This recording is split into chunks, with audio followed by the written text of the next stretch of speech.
Attention all students, this is Mini Painting 102.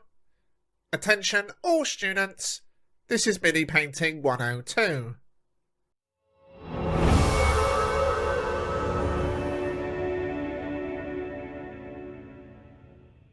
Hello friends and welcome to the next instalment in our Mini Painting 102 series, where we look at mini painting from a beginner's aspect, from someone entering new into the hobby.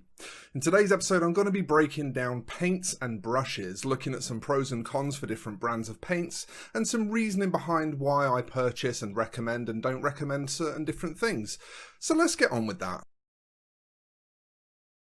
Now, the place it probably makes sense to start when talking about paints would be Games Workshop's paints line. That's Citadel Paints. They have three main ranges, which are the base paints, the layer paints, and the shade paint. These are essentially named as ranges to show you what they're intended for use for. So the idea is that you use the base paints for base coating, you use the layer paints for adding layers, usually for things like highlighting, and then the shade paints are there to give shade and definition to the miniature. Pretty straightforward naming system, making it easy to understand what you're buying. They also have a bunch, and I do mean a bunch, of supporting paint ranges for technical things and stuff like that. These include the Citadel Edge range, the Citadel Texture range, which is sometimes lumped in with the technical range. There's all sorts of names for them, but they're basically single-use paints that are designed for specific jobs, although that said they can be used for other stuff as well. Citadel also has, and currently with no real competition from any of the other major manufacturers, the Contrast line of paints. These are designed to be a beginner-friendly, simplified method of painting miniatures just to get things battle-ready quickly. Now, I will add a small caveat here that I've tested these extensively, and I don't think they actually save any time when looking for comparable quality in your finished work. But if you are willing to make a sacrifice in quality in order to get an army battle-ready quickly, these are a good option. However, I think most of the people that will be watching this video will probably be pushing more to become as good a mini painter as they can and looking for that starting advice. So I'm not really going to spend too much time talking about contrast paints because they don't really work in the context of what we're trying to do here. The big pros for GW paints would be that they are very, very available. They're also of a fantastic quality, and they do provide a nice satin finish which looks very bright and very nice. The cons for the GW paint system, the Citadel paint system, would probably be firstly that they're expensive. You only get 12mm in a standard pot and 24mm in a technical pot. Comparatively to other paint ranges, this is not a lot of paint for the money, but they are priced around the same price per pot as most of the other popular brands. So the net result of this is that they're expensive. There's also a little bit of a misleading tuition system surrounding Games Workshop paints. The tuition that is sort of baked into the brand is kind of designed to encourage you to buy their products and do things their way.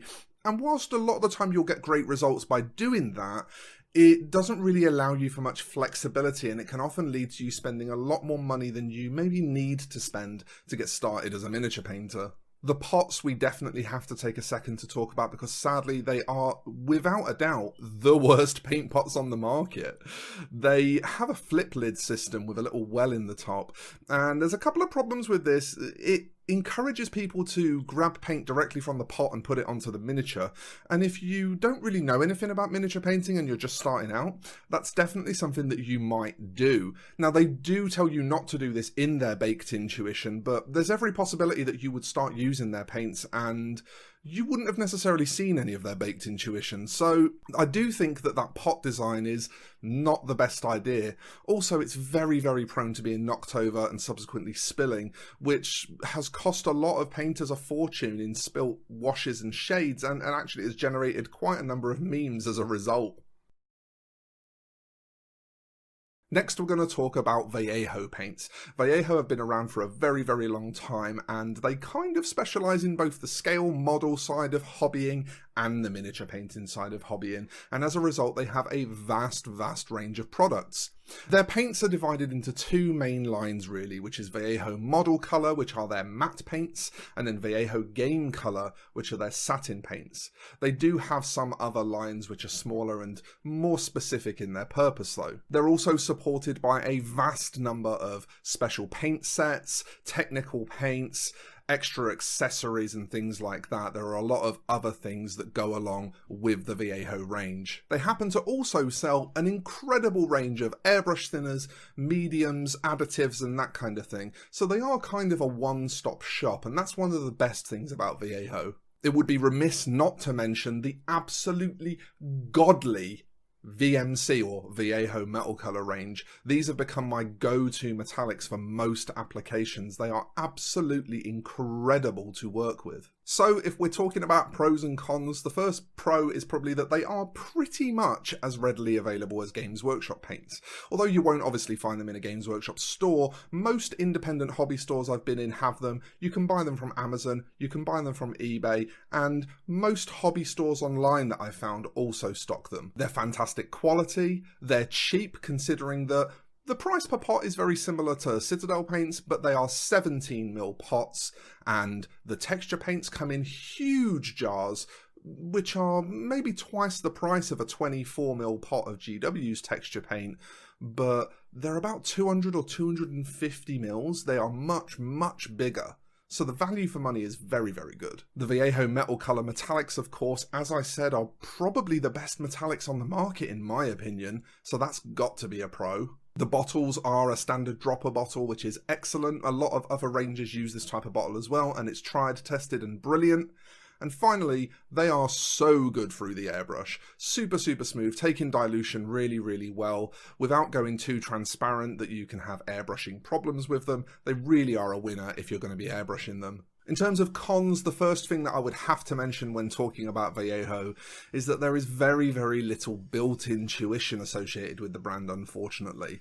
There are a lot of YouTubers who really do strongly recommend Vallejo Paints. One of the best examples I can think of would be Ángel Giraldez, who does a lot of airbrush-related tutorials, but there's not a lot of baked-in tuition. There are also a couple of little awkward overlaps here and there in the naming conventions that they use. One of the examples I can think of is that both Vallejo Model Colour and Vallejo Game Colour have a paint called Ultramarine Blue, but they're two completely different colours, about 2 shades apart from each other.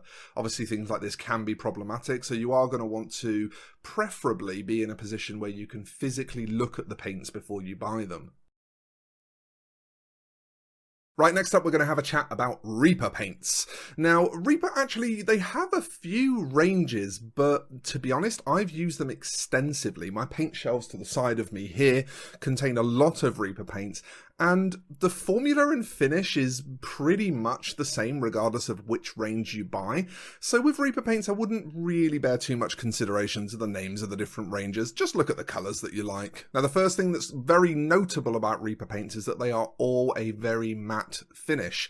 Matte paints can sometimes look a bit desaturated, especially if you're not used to working with them and how to get the best saturation out of them. So they're very good for realistic tones, but that is something that you're going to need to be aware of. The metallics, of course, are not matte, but we'll get onto that in a minute. Reaper do also manufacture a small number of inks, mediums, thinning agents, stuff like that to support the paint range. So there is a range of those sort of extra things available, albeit it is quite limited. The main pros off the top of my head when talking about Reaper paints are definitely going to be that they are very thin, smooth, and super easy to work with. They also have that beautiful matte finish, which for me personally is so much more preferable. Matte paints really allow you to see your blends properly without any reflection from the satin getting in the way of you being able to kind of understand what's happening on the surface of the miniature. So for me, I really love matte paints because I feel like I can paint much more accurately and I can pay a lot more attention to how my colours are transitioning together and what they look like. Reaper uses a Triad system of colours, which is very easy to understand. Instead of having to kind of think about what paint is going to do what, they just group their paints into triads where you start off with the darkest paint and then you apply your first lot of highlights with the next first layer of paint, and then you apply your second lot of highlights with the brightest of the three paints, and by using those triads together, it's very, very easy to get an excellent looking work up. Reaper also have tons of tuition baked right into the brand. They sell kits of paints that come with miniatures and instructions packed in. They have a wide range of streams. They are absolutely brilliant, to be honest, for helping people understand how to get the most out of their products. When we're talking about cons, the first thing that I would probably want to mention is that they are a little bit expensive. They're a 15ml bottle size, which is a little bit bigger than Games Workshop, but it is smaller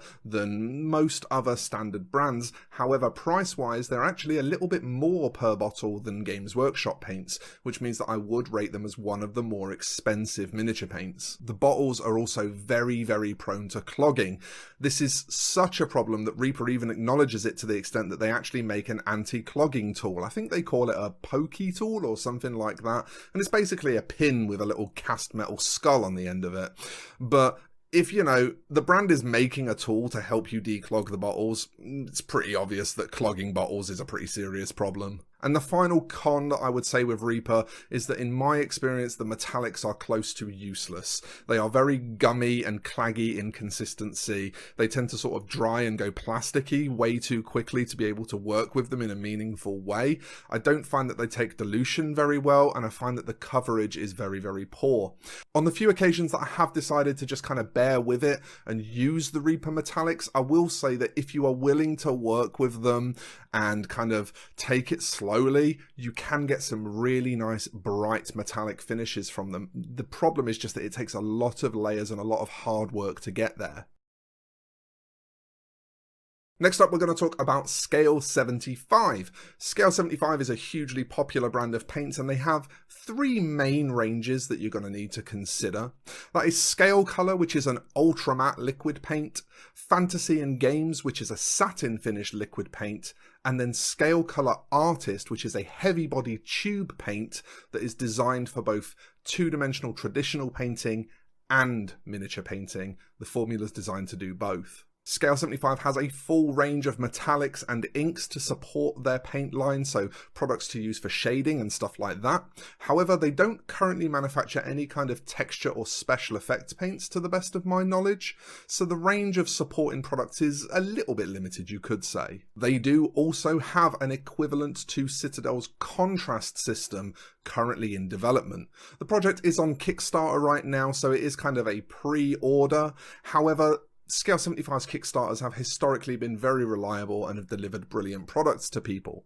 The thing to bear in mind though is that because it is a Kickstarter, not many people will have tried the product at this stage, but what they claim it to be is essentially a very similar product to Citadel's contrast paints, but it has a matte finish. So for me, this could potentially be really, really desirable because this sounds like a product that I could also thin down for matte shading.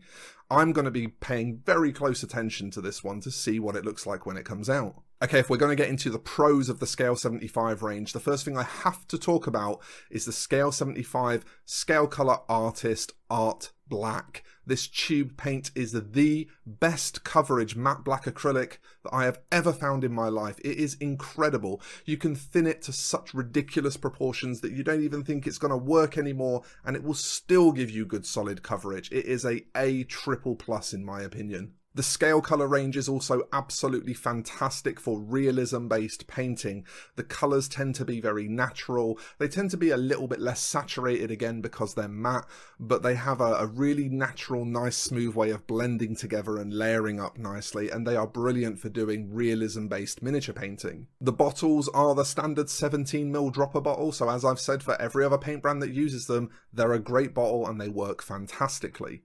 Scale 75 also happens to be brilliant for doing smoothly blended dry brushing. It has quite a thick formula, which means that it's quite well suited to dry brushing, and you can just ask famous YouTuber Kirioth what he thinks about dry brushing with Scale 75 paints, because I know he's done a lot of really beautiful stuff using them. So we have to now get onto the cons, and that same thick formula that makes them very good for doing blended dry brushing is probably something that we also have to mention in cons, because it does mean that getting them thinned to to the right consistency and figuring out how to work with them, what they want from you as a painter, is a little bit unintuitive compared to other acrylic paint brands. You're going to find when you first start using Scale 75 that if you've used any other brand previously, it behaves very differently and it's going to take you some time to adjust to that.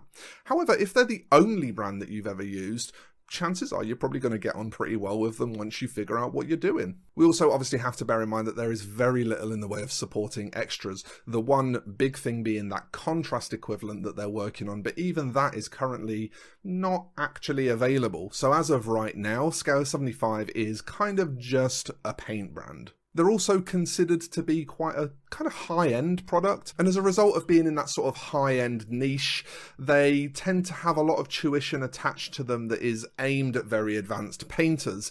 There's not a ton of direct tuition baked into the brand from Scale 75, but a lot of the time that you see them being used online, you're going to see them being used for very, very advanced techniques, and this is just something that naturally comes hand in hand with the high-end nature that they're viewed with. It is also worth bearing in mind that whilst they are a 17ml bottle, they are kind of expensive.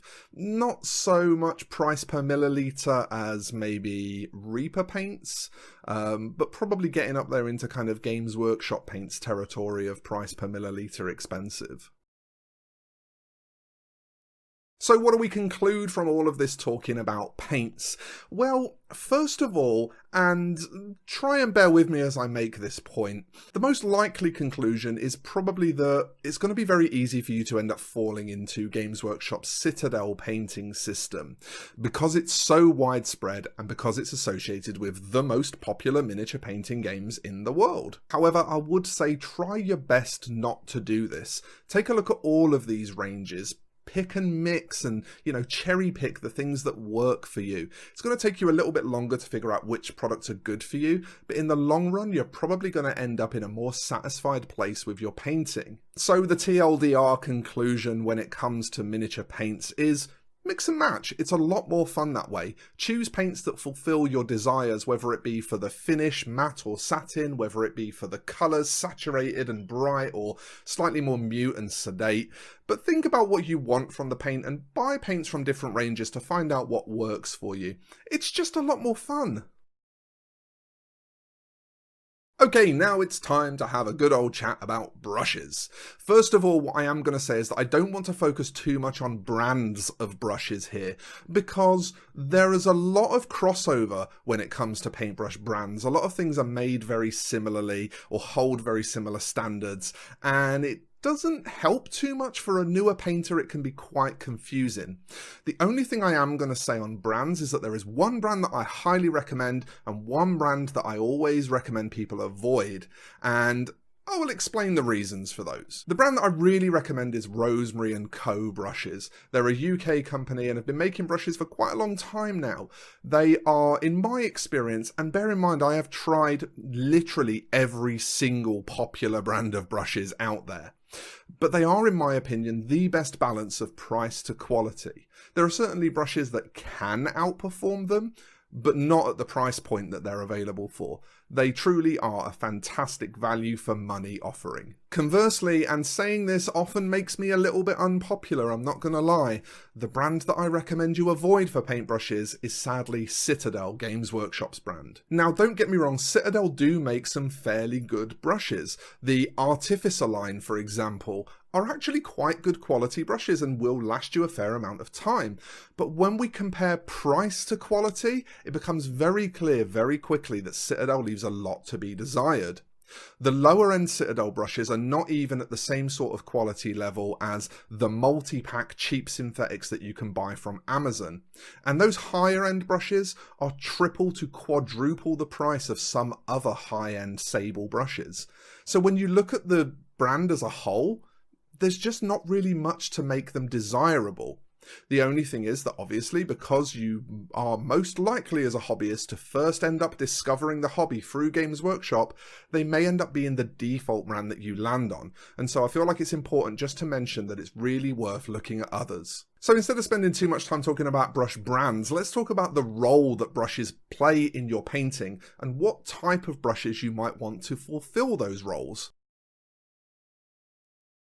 First of all, let's look at your daily driver. This is the brush that you're going to use the most, and it needs to be a brush that's capable of doing most of the painting that you want it to do. You're going to want something that's able to handle base coating, fine lining, freehanding, dotting in eyes, and things like that, all in one brush. And this is achievable. You'll be looking for a brush that has a nice big round belly, but a very, very fine pointed tip. One thing I will say here is that when you're looking at your daily driver brush, your main painting brush, I would implore you to avoid synthetic brushes. There are a lot of people who recommend them. However, when you actually start to do the math, you will find that because synthetics last you so much less time, you're actually spending way more money on them than you would on getting high quality sable brushes and learning to maintain them.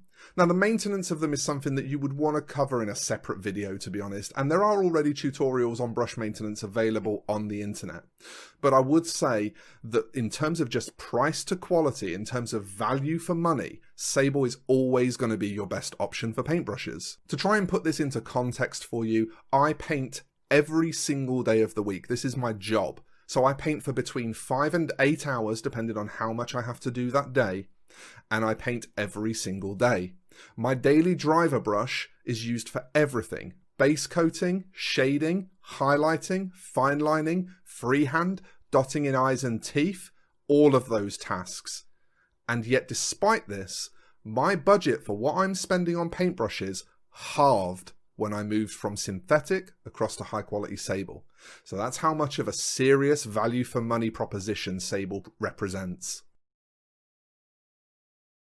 Next up, we're going to talk about dry brushing. And for dry brushing, you're going to want to get yourself a range of kind of stubby, wide-headed, flat-tipped, soft brushes. Now, Rosemary & Co. do a range of brushes called smushing brushes, which are, to be honest, great for this task. However, they're very spendy considering how much abuse you're going to give them. Your dry brushes just routinely will get wrecked because you're encouraging paint to dry into those bristles as an effect of what the technique is. Cleaning them can be a bit of a pain in the arse, and you certainly can look at ways to clean and maintain your dry brushes, and that might be something that you consider worthy. But for me, the best approach I've found is just to buy cheap synthetic makeup brushes.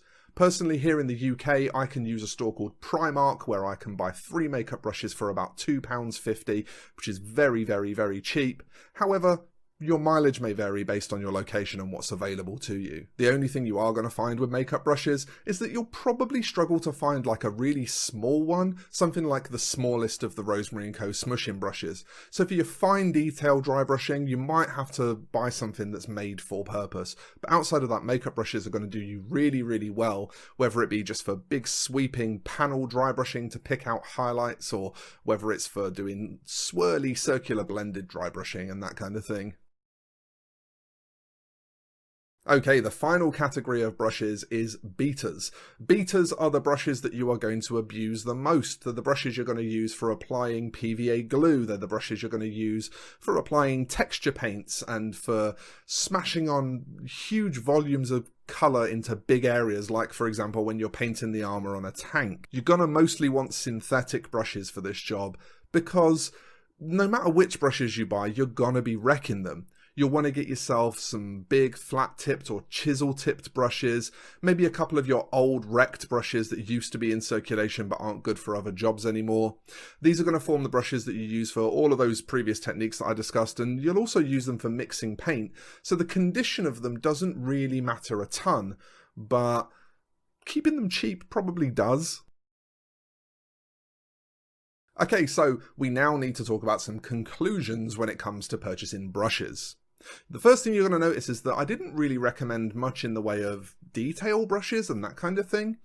And that's for a very important reason, which I'm going to go into now, but it kind of leads into something that underpins all of the painting methodology that I teach. So I wanted to save it to the roundup at the end to discuss why that is. Painting systems that require you to constantly be changing brushes in size and in shape all the time as you go through various processes on a miniature do not allow you to build up muscle memory and to learn a specific brush and how it behaves and how it reacts.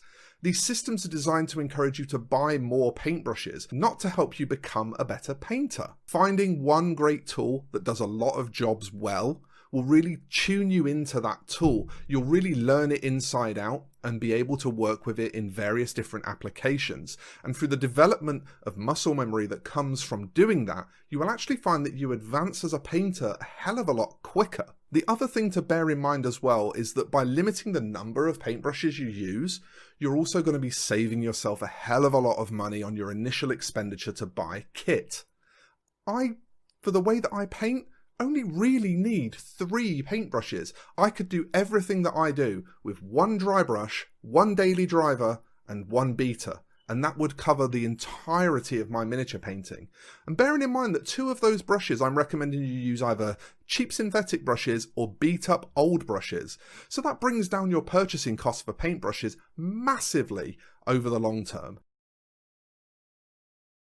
And that kind of is the point. If you plan on staying in this hobby for the long term, which most people that get into it do, then you need to be thinking about those long-term advantages and not those quick short-term gains. This is especially important with how you approach your mini painting. You want to be setting yourself up with a methodology that's going to present as few barriers as possible to your progress, allowing you to reach the best of your potential in as little time as possible. This is what's going to create that constant feeling of satisfaction, of leveling up, of improving rapidly, and these things really help you stay invested in the hobby and enjoying it for the long run. What this is going to mean, ultimately, is that by the time you even develop any ambitions as a miniature painter, by the time you even become hungry to be a great miniature painter, you're already going to be armed with some solid fundamentals, and you're going to already have built up a good amount of muscle memory, and this is going to make things way easier for you in the long run.